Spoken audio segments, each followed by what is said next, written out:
Bienvenue sur le podcast Bro Working. Nous sommes François et Kevin, deux frères entrepreneurs et sportifs. Ensemble, nous décortiquons les clés de l'entrepreneuriat et les secrets pour se sculpter un physique et un esprit solide. Notre ambition avec ce podcast, t'inspirer et te rendre déterminé. Si on peut t'apporter ne serait-ce que 1% de motivation et de discipline, l'objectif du podcast sera déjà atteint. Les épisodes sortiront sur toutes les plateformes de streaming audio et sur YouTube. Quelle que soit la plateforme, abonne-toi pour ne rater aucun épisode.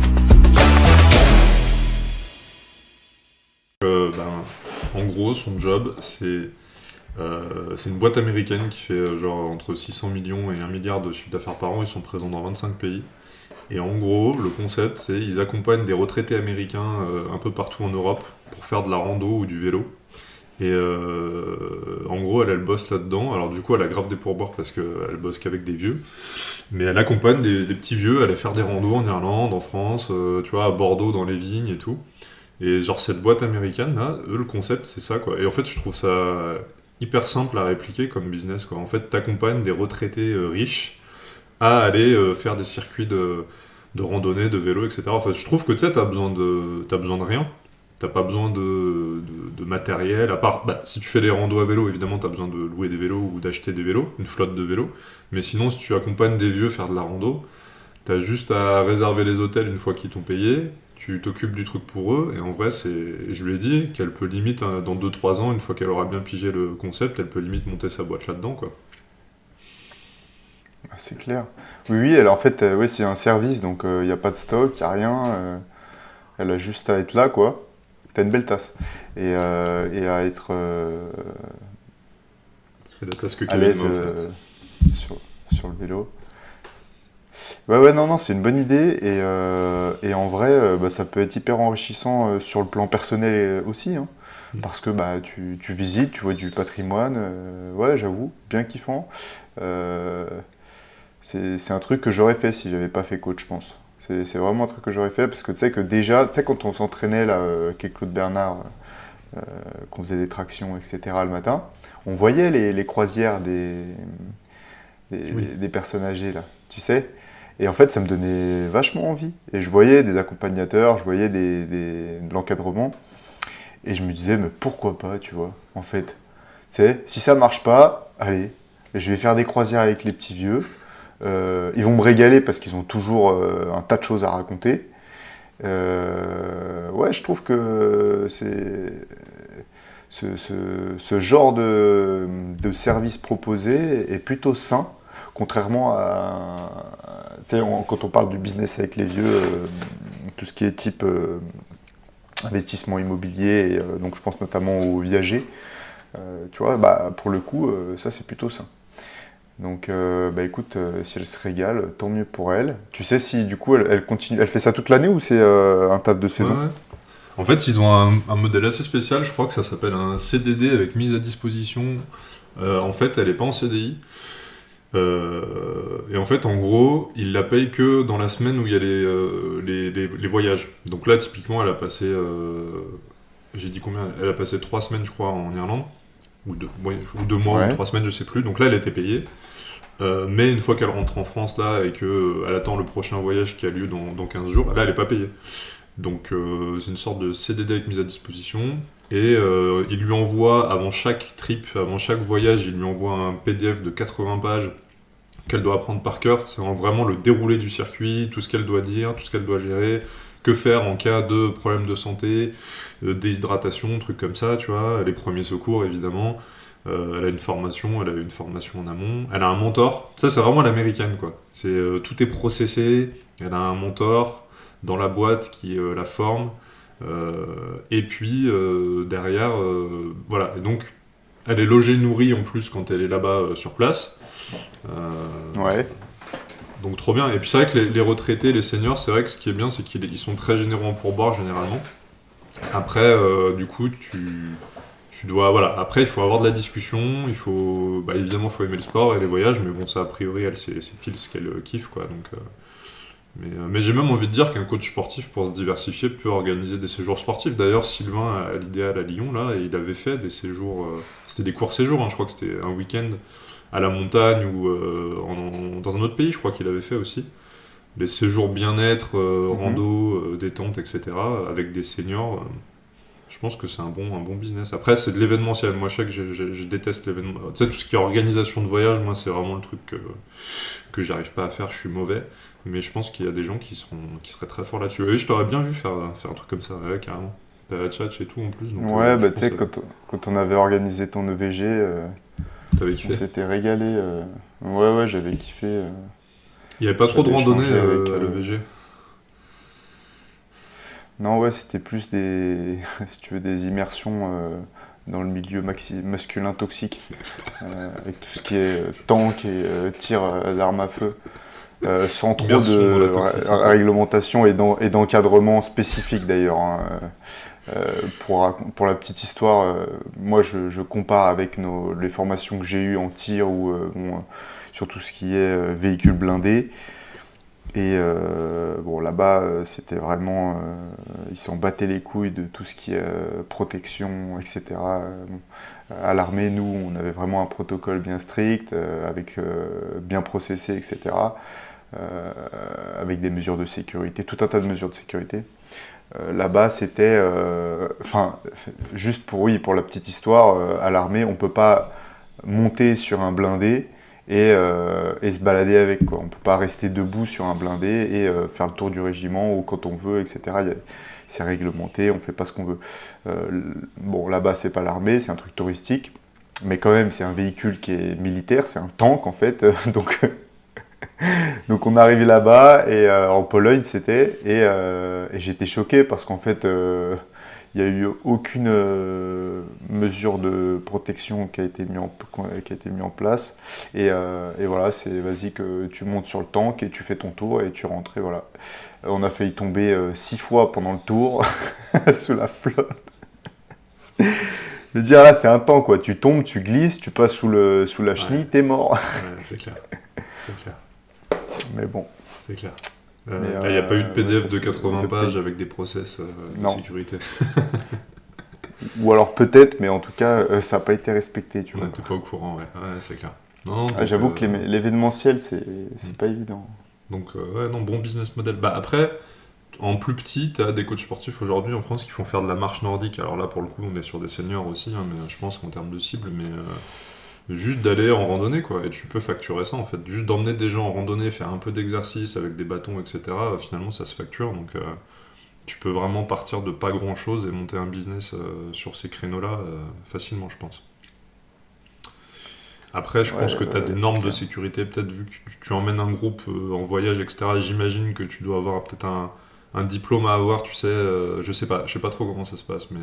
Alors évidemment, en tant que coach sportif, il faut un diplôme de coach sportif, mais elle, par exemple, si elle voulait se lancer en indépendante sur l'organisation de voyage, je sais pas si elle devrait pas tu sais, obtenir un label de quelque chose, ou tu vois, d'accompagnateur, ou je sais pas comment ça s'appelle, avec dedans formation premier secours, truc comme ça, tu vois. Ouais, sans doute. Mais tu vois, c'est un truc que je ferais bien si j'étais célibataire. Actuellement, là, je ferais pas du tout ce genre de truc. Ah bah, là, elle m'a dit avec des célibataires.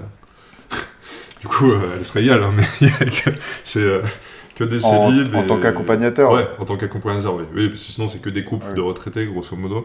Mais ouais, là, sinon, une fois que la journée est finie, que les petits vieux ils sont couchés, c'est la fiesta. C'est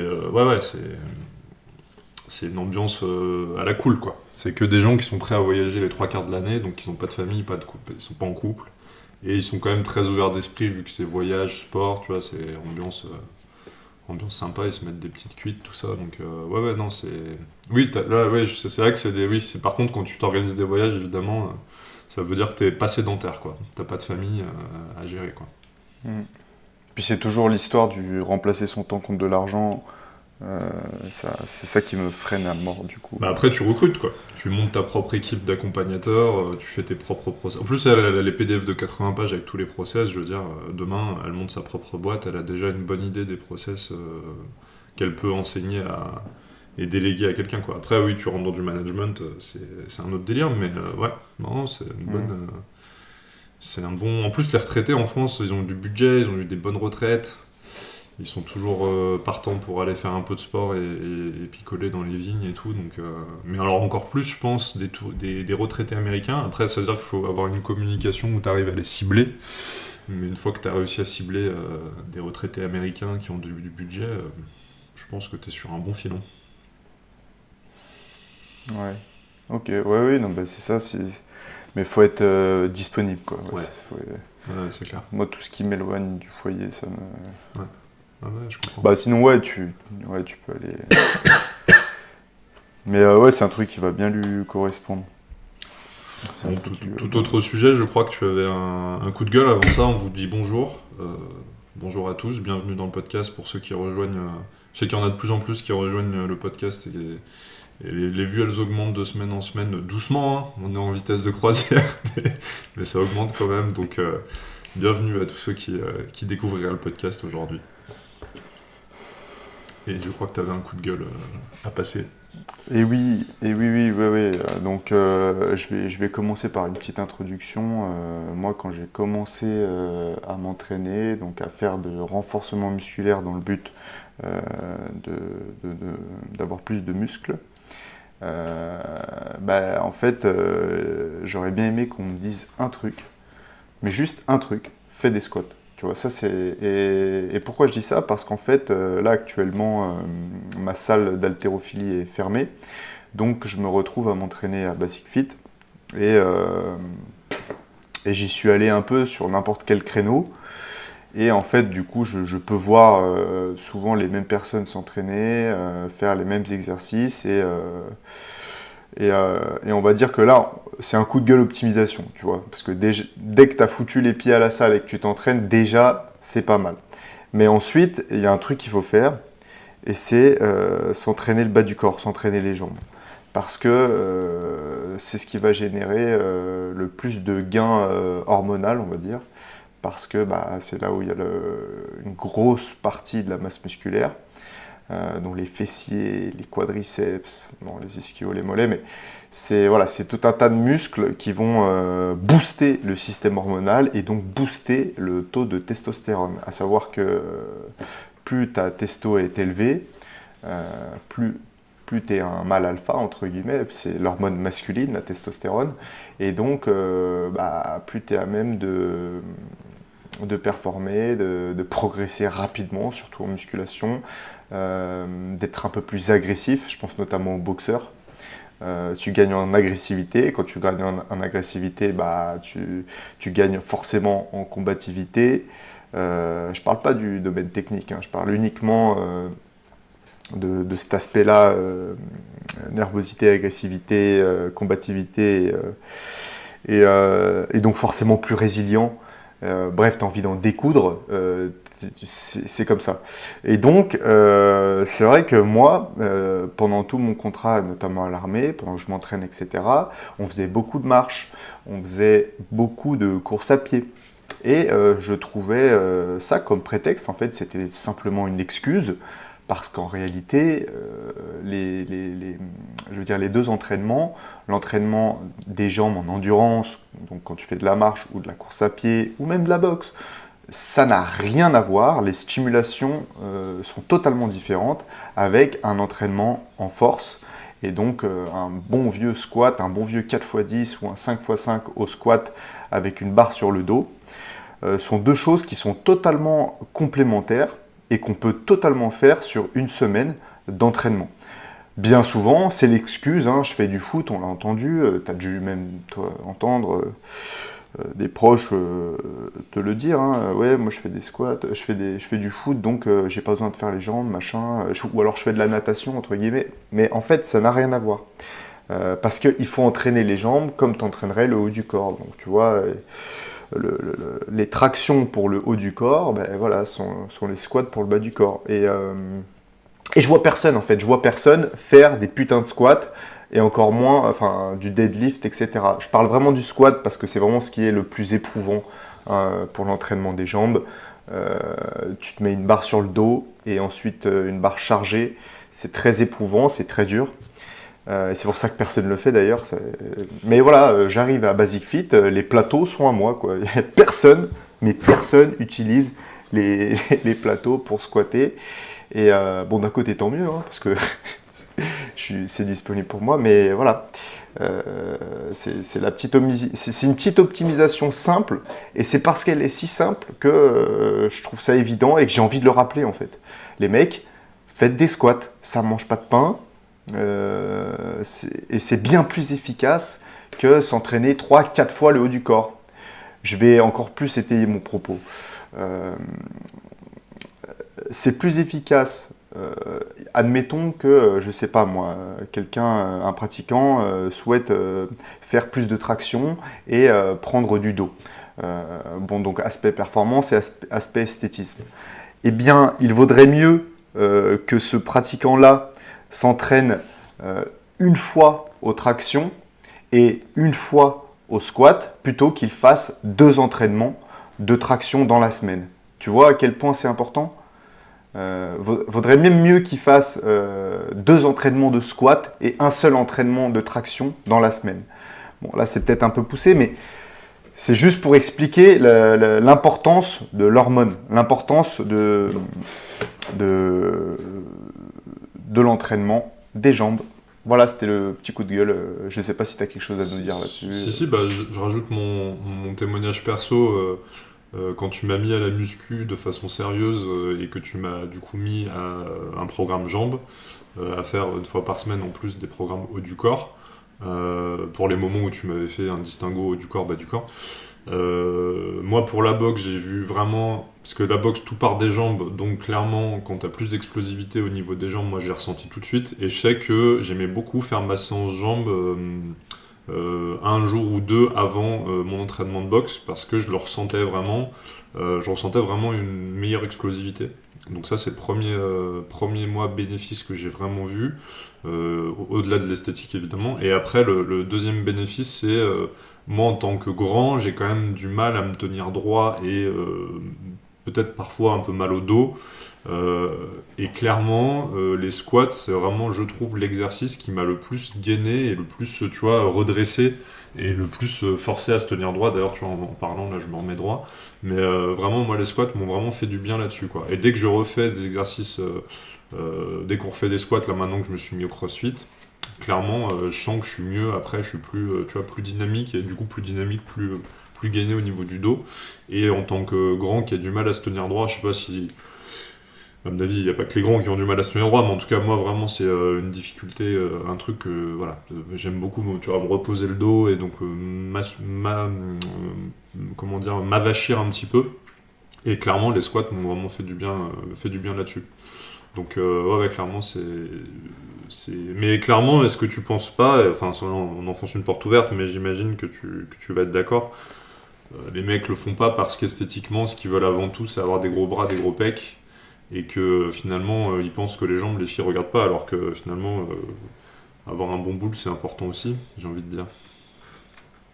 Oui, c'est clair, mais tu vois, c'est tout l'importance de mon propos là. C'est que ces mecs-là, ils auraient plus de bras s'ils faisaient les jambes. Ok. Donc, et non seulement, oui, effectivement, ils auraient des fesses et ils auraient des cuisses, mais voilà, en fait, c'est un booster. Donc, moi, ça, je savais pas. Mais même si tu veux juste avoir des bras, si tu veux juste avoir des trapèzes et pas de jambes, ce qui est rare quand même, mais en fait, fous-toi à faire des squats. Il y a ça. Et autre chose, je digresse un petit peu, mais le squat, avant d'être un exercice de musculation, c'est juste un pattern naturel. On appelle ça s'accroupir en fait. Et là actuellement, demande à tes parents, ou moi quand je demande à mes parents, mais vas-y, accroupis-toi, ou même mes beaux-parents, mes beaux-parents sont mis au tai chi, donc si tu veux, sous mon conseil, donc ça les aide beaucoup. Mais pour les autres, c'est catastrophique. Ils n'arrivent pas à s'accroupir. Et même pour des sportifs, hein, genre quelqu'un qui fait du run, tu vois, qui court depuis, je sais pas moi, 50 ans, s'il ne s'est jamais accroupi, eh bien, il a perdu cette mobilité naturelle et cette qualité physique naturelle qu'on a dès le début. Parce qu'un bébé, il s'accroupit obligatoirement. Et donc, il va chercher des amplitudes articulaires qu'on n'irait pas chercher avant. Et donc, pourquoi c'est important d'un point de vue de santé publique, c'est que, en fait, les mecs, ils se pètent la hanche sais, il se casse le col du fémur, tout est raide. C'est pour ça qu'à un certain âge, les mecs, ils boitent tous, en fait. Ils boitent tous parce qu'ils ont... Alors que d'autres du même âge, je pense notamment aux Asiatiques, qui, eux, ont exploré cette amplitude articulaire toute leur vie, en s'accroupissant notamment pour manger, mais également pour... c'est une posture d'attente, hein, s'accroupir. On voit pas mal d'Asiatiques s'accroupir dans les reportages, tu sais, même fumer leur clope accroupie, au lieu de s'asseoir. Eh bien, ce sont une population où les opérations des hanches est presque nulle, tu vois, en tout cas proportionnellement comparé aux Occidentaux. Et voilà, c'est juste... Après, on parle de mouvement, tu vois. Là, je parle de mouvement. C'est un geste naturel, s'accroupir. Et donc, pour rejoindre ce que tu disais, c'est normal que tu te sentes bien droit et que ça te force en fait à rester droit parce que c'est un exercice où tu es obligé d'être en gainage, que ce soit des gainages profonds, des muscles qui sont au plus près des articulations et des os, mais également des muscles un peu plus superficiels, un peu plus en surface. Tout est gainé, tu es obligé d'être gainé parce que si tu n'es pas gainé, bah, en fait ta barre elle t'écrase. Ouais, je comprends. Là, j'étais en train de regarder pendant que tu parlais ce qu'était le tai chi, parce que je me souviens, effectivement, donc c'est les groupes de personnes que tu vois faire des grands mouvements comme ça, articulaires, et je savais pas, et je viens de voir que c'est l'une des 5 branches de la médecine traditionnelle chinoise, avec l'acupuncture, la diététique chinoise, la pharmacopée, et le massage Tuina, je sais pas ce que c'est, et le Qigong. Je savais pas, en fait c'est de la médecine, c'est une des branches de la médecine traditionnelle chinoise. Je savais pas. Ouais, mais c'est du mouvement, c'est magnifique le tai chi, parce que c'est beaucoup de mouvements au ralenti, puis alors c'est extrêmement physique, hein. Je te raconte pas, donc en fait les retours que j'ai eus de mes beaux-parents, là, ils s'y sont mis, c'est excellent le tai chi pour les personnes âgées. Puis même pour tout le monde, parce que voilà, on va dire que quand tu es jeune, ouais, tu peux... Ouais, t'as besoin d'un truc avec un peu plus dynamique que le tai chi pour t'amuser. Ouais.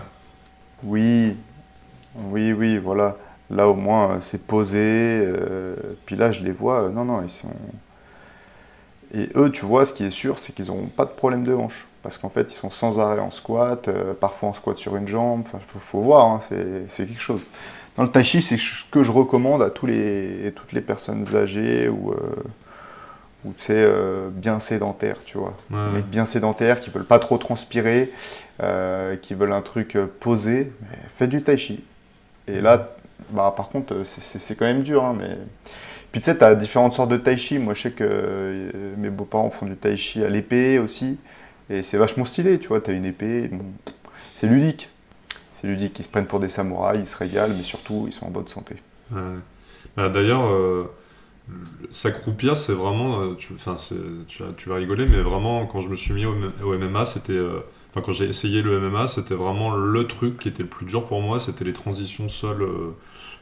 striking, quoi, enfin de debout et ensuite d'aller au sol, vu que je suis pas mobile et pas très souple à la base. Oui, d'ailleurs c'est aussi pour ça que ça m'avait plu les squats que tu m'avais demandé de faire, c'est parce qu'en plus tu m'avais dit ça améliorera ta mobilité, ça améliorera enfin voilà, ça va clairement améliorer ta souplesse au niveau des jambes aussi,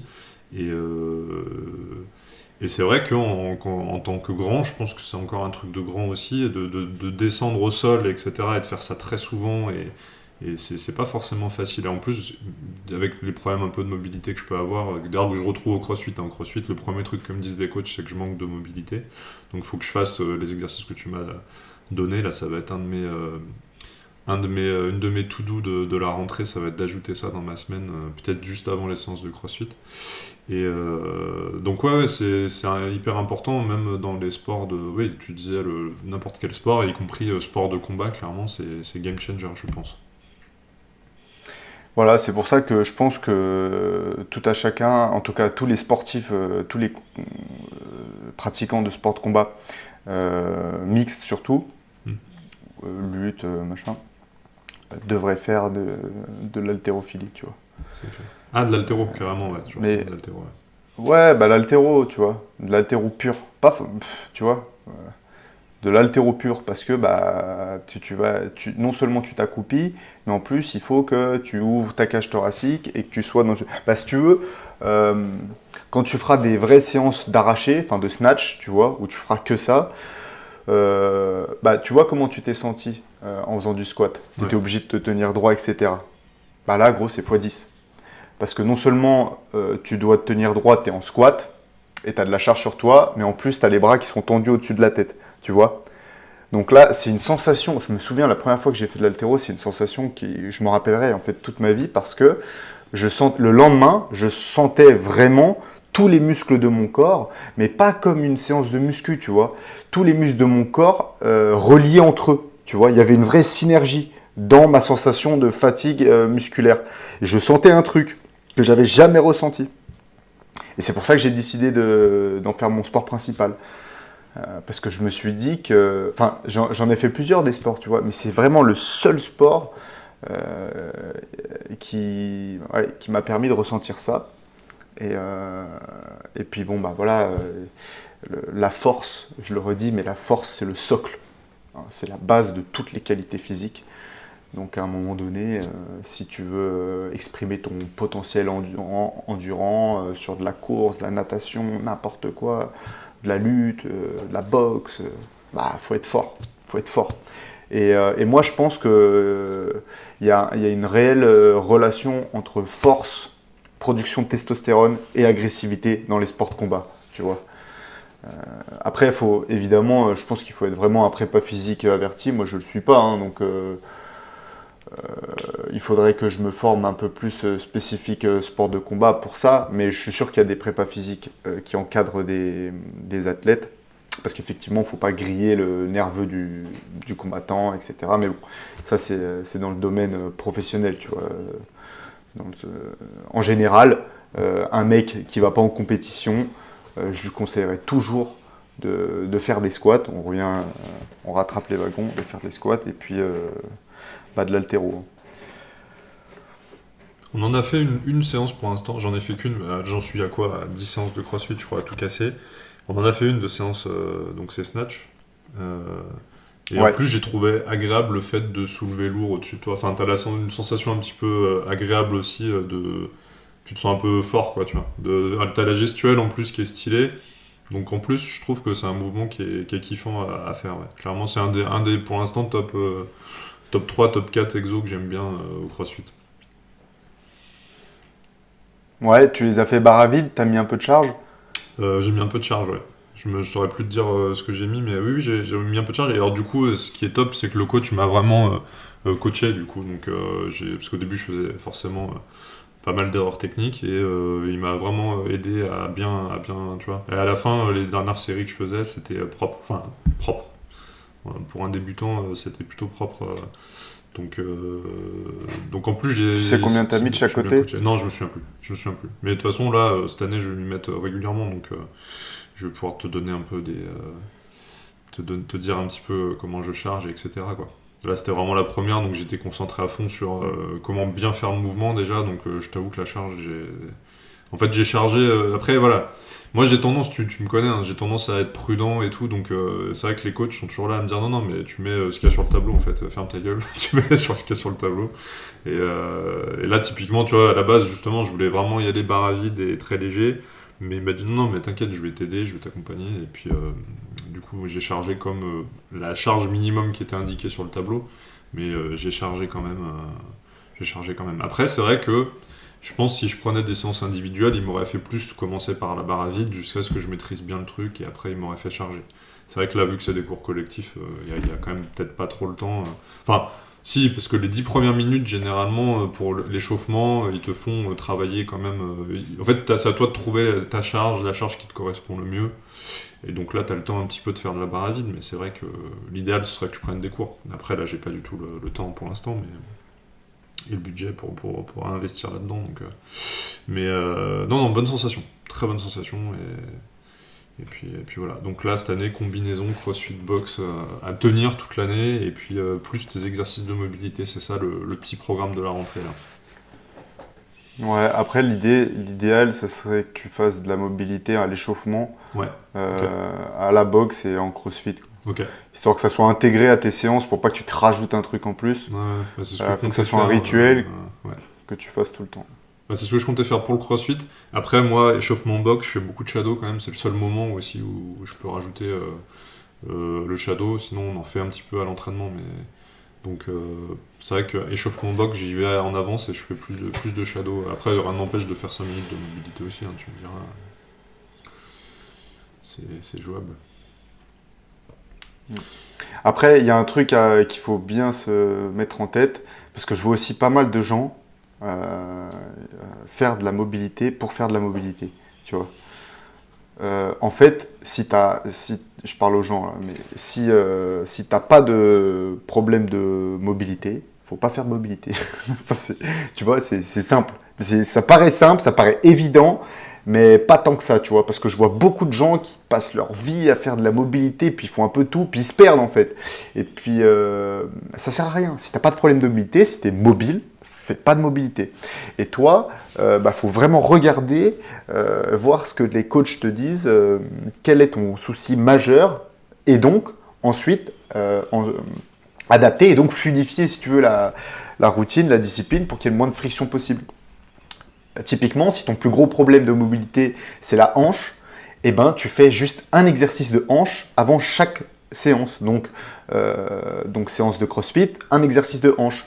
Séance de boxe, pareil, tu fais ta hanche. Et comme ça, tu n'auras qu'un seul exercice. Tu vois, une fois que tu auras vraiment résolu ton problème de hanche, là, tu peux t'attaquer à un problème mineur, par exemple la cheville, ou je sais pas. Mais tu vois, il faut y aller étape par étape. Après, si tu es vraiment un robot rouillé et que tu as des problèmes de cheville, de hanche et d'ouverture thoracique, tu fais les trois, tu vois. Ouais. De poignet, machin. Mais c'est rare quand même. Tu vois, Non, et puis moi, je te connais. surtout les Tu arrives épaules, à squatter en flexion. Ouais. Oui, Ouais, voilà, surtout c'est les l'ouverture épaules. thoracique. Ouais, Oui, exactement. voilà, donc il faut faire de la mobilité thoracique et ça, ça prend pas longtemps. Hein. Tu fais 3 fois 30 secondes et basta, tu vois. Faut réduire la friction. Mais d'ailleurs, esthétiquement parlant, sur une technique de boxe, je pense que quelqu'un de mobile, ça va être beaucoup plus joli à regarder. Ça va être beaucoup plus fluide que quelqu'un qui est très rigide et qui est trop rigide du coup. Je pense que clairement, c'est ce qui fait la diff. Je sais pas ce que t'en penses, mais je pense que c'est ça un des game changers évidemment du truc, quoi. Bah oui, esthétique, ouais, mais bon, en boxe, tu cherches à être efficace. Donc après, je suis sûr qu'il y a des boxeurs qui sont pas mobiles du tout, mais qui sont très forts. Et encore. Faudrait voir. Bah, tu vois, Mais c'est vrai que les boxeurs, ils sont déséquilibrés. Hein. Ils sont déséquilibrés, ils ont les épaules en avant. Et donc ils sont j'aurais tendance à dire qu'ils sont plutôt pas trop mobiles au niveau des épaules et tout ce qui est ceinture scapulaire. Bah, pied-point, pied-point, il vaut mieux être mobile des hanches parce que clairement, il faut envoyer la hanche pour envoyer les jambes. Pour envoyer un kick, il faut que tu envoies la hanche. Donc, clairement, si tu as une bonne mobilité des hanches, je pense que c'est mieux. Et boxe anglaise, enfin, en tout cas, ce qui va être au niveau des points, je pense que quand même, si tu as une bonne ouverture thoracique, comme tu as dit, tu as une amplitude de mouvement, je pense, qui est mieux, c'est moins rigide, c'est moins. Tu vois, tu peux plus balancer au niveau du poids, balancer ton poids de chaque côté. J'ai l'impression que c'est quand même. Ouais, alors tu me diras, l'esthétique, on s'en fout, mais. Si t'envoies du coup, est-ce que tu penses pas que ça te permet d'être plus puissant, d'avoir une meilleure mobilité, tu peux plus faire le balancier et du coup être plus puissant que si t'envoies tout avec les bras où là ça va être très rigide, ça va pas être, tu vas avoir moins de puissance que si t'arrives vraiment à basculer ton poids et esthétiquement c'est vrai que je pense à Joshua par rapport à Fury par exemple, tu vois. Fury, tu le regardes, il est comme moi, il est un peu rigide, un peu. Bien évidemment, il est bien moins rigide que moi, c'est bien plus joli de le regarder boxer que moi, mais par rapport à Joshua, où c'est très fluide, t'as l'impression que le mec il vole, quoi. J'ai l'impression que peut-être la mobilité peut avoir un impact là-dessus. Après, je sais pas, je te pose la question. Ouais, non, mais sans doute. Après, il faut faire la différence entre mobilité et souplesse. Oui. Un peu de souplesse qui peut jouer aussi. Voilà, je pense que ce qui va primer en boxe, ça va être la souplesse. Peut-être plus la souplesse, ouais. C'est ce que je dirais là, à chaud, c'est ce que je te dirais, tu vois.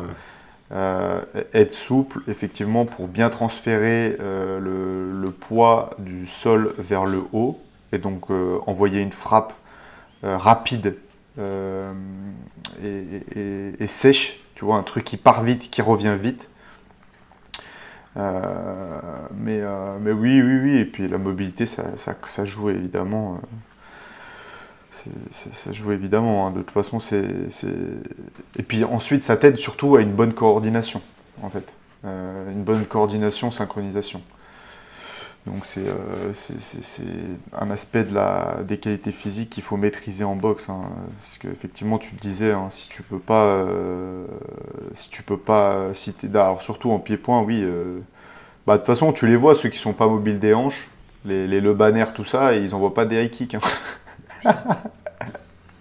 Bonne question. Il envoie que des low kicks. Ah ouais? Mais des bons low kicks. Hein. Le Banner, il envoyait pas des high kicks. Je sais pas du tout. J'ai pas vu assez de ses combats à lui, mais.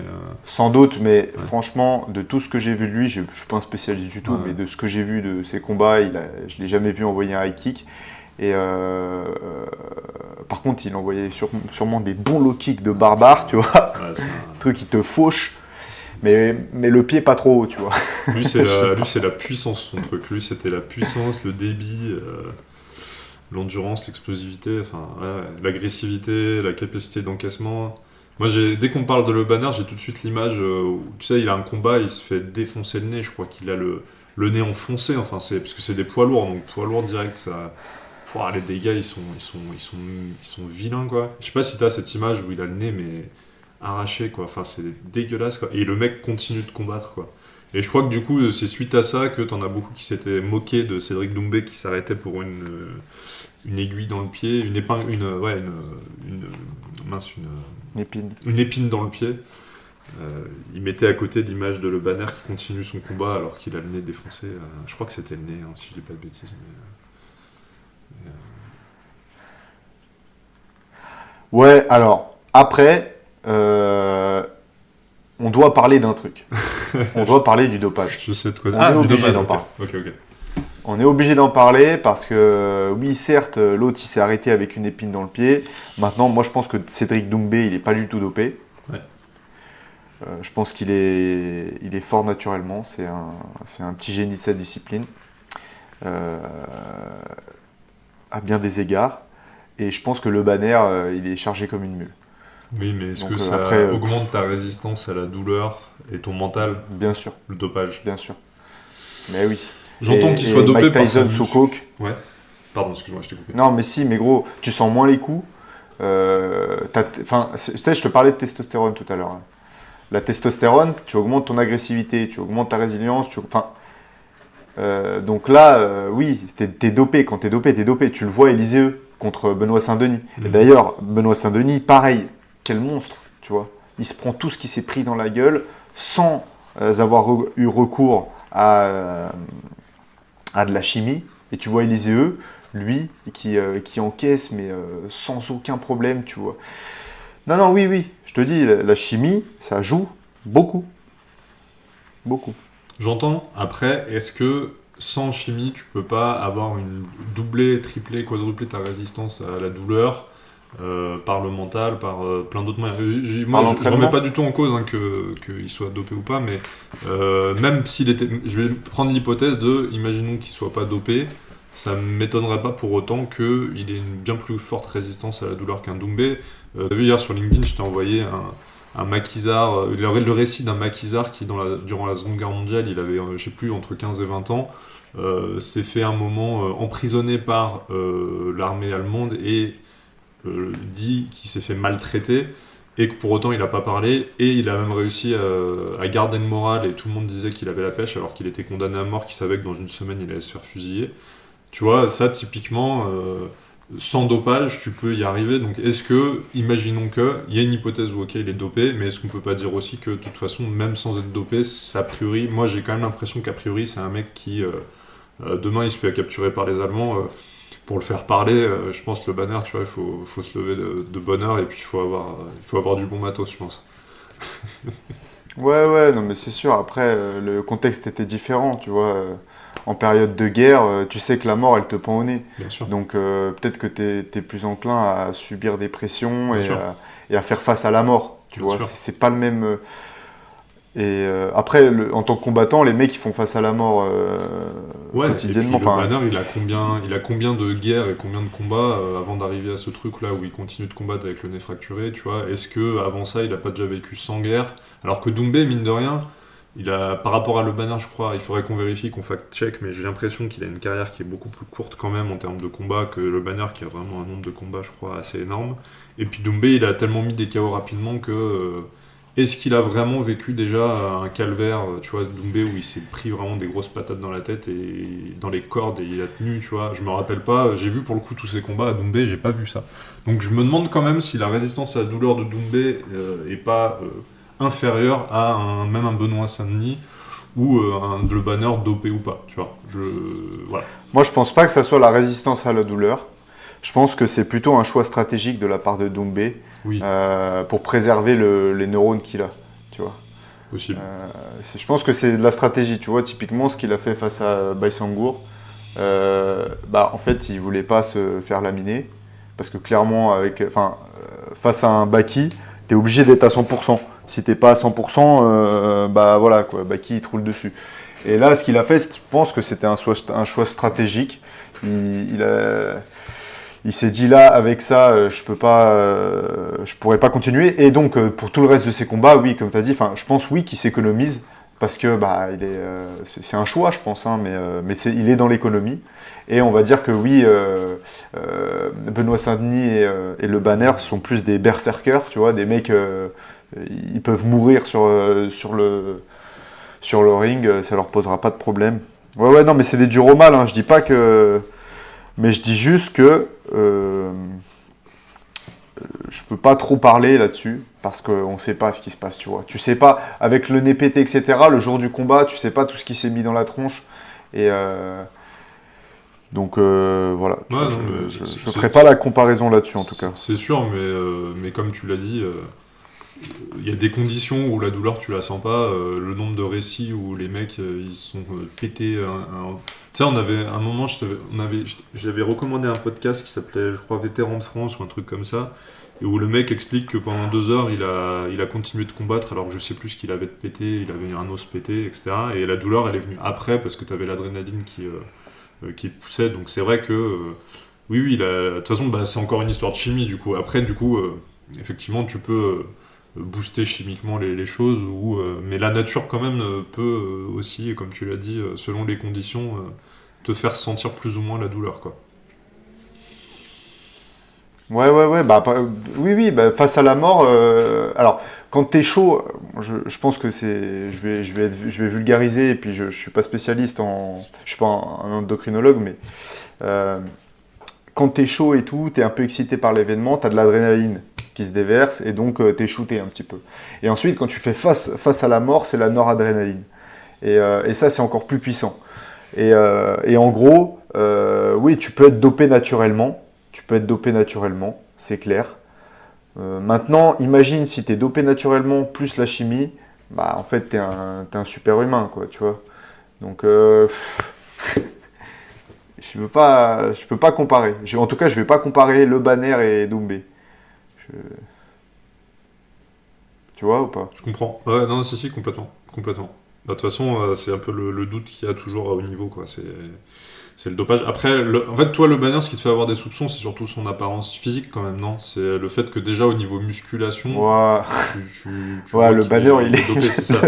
Je prends pas trop de risques. Ouais, je prends pas trop de risques en disant que je pense qu'il est bien chargé à bloc.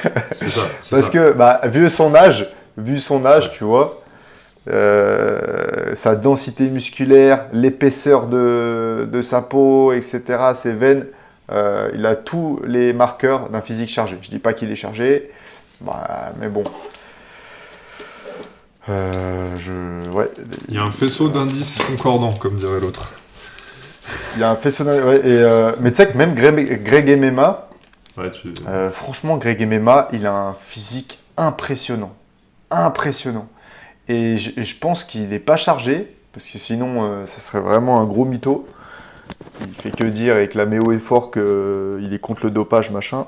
Mais putain, il a un physique pour son âge, à 40 balais. à plus de 40 balais. Le mec, il a un physique monstrueux. Après, il faut voir depuis combien de temps il s'entraîne, tu vois. Ouais, il faut voir qu'il a pas... J'ai l'impression qu'il a pas de famille, de gosses, d'enfants. J'ai l'impression qu'il fait que ça, quoi. J'ai l'impression que la muscu, c'est quand même... Là, il s'est remis à une carrière de MMA. Mais avant ça, à part les vidéos YouTube, j'ai l'impression que ces journées, c'est je donne des cours et je fais de la muscu, quoi. Oui. Et puis à partir de quand tu le fais, parce que c'est vrai que là, je vois des gamins, ils ont 19 ans, ils ont des physiques de monstres, sur les réseaux surtout, mais même j'en connais un, là, je t'avais dit, 19 ans, le mec il fait 100 kilos, 90 kilos sec, c'est un Brutus, tu vois, et le mec a 19 ans. Donc, mais il s'entraîne depuis 13 ans, tu vois. C'est clair. Donc, non, c'est clair. C'est clair que Greg MMA, ça doit faire 20 ans qu'il... Greg MMA, c'est vrai que ça doit faire 20 ans ou 15 ans qu'il s'entraîne, donc ça aide pas. Ouais, si, carrément, je dois y aller. Bah, écoute, c'était encore une fois un plaisir, et je trouve que du coup, c'était assez intéressant. Et n'hésitez pas en commentaire, si vous êtes spécialiste d'un sujet, à nous envoyer un petit message. On commence à faire venir des invités sur le podcast, donc si vous avez une spécialité et que vous trouvez qu'on a dit une connerie ou vous souhaitez apporter du débat, n'hésitez pas à nous envoyer un petit message et on se fera un plaisir de vous inviter sur le podcast. Kevin, merci, et puis on se dit à jeudi prochain. Merci d'avoir écouté cet épisode de Broworking, le podcast. Si tu as apprécié nos discussions sur l'entrepreneuriat, le sport et la quête de l'excellence, n'oublie pas de partager, de laisser un commentaire et de t'abonner. Reste discipliné, reste engagé et n'oublie pas, chaque jour est une opportunité de devenir une meilleure version de toi-même.